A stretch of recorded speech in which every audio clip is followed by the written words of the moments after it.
Hello, I'm going to look at two different files at once. We'll start with yours first, Alejandra.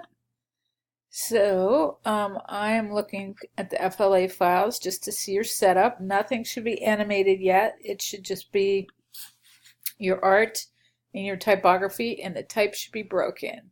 So this tells me that the type is not broken. I'll show you how to fix that.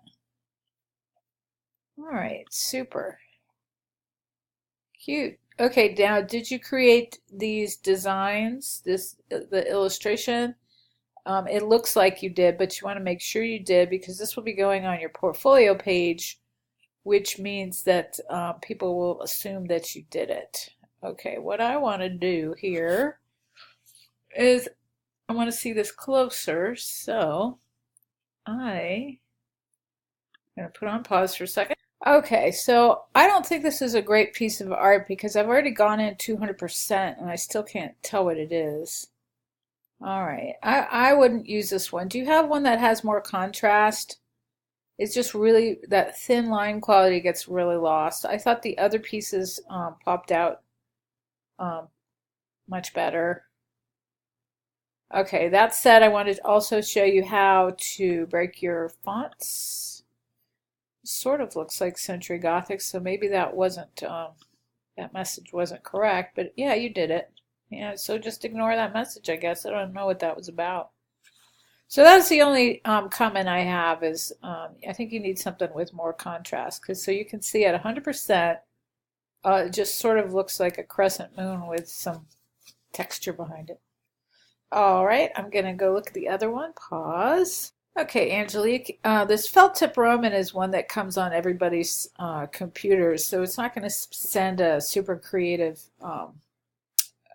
quality message from your artwork. So consider going to dafont.com and finding, a brush that looks a little more unique.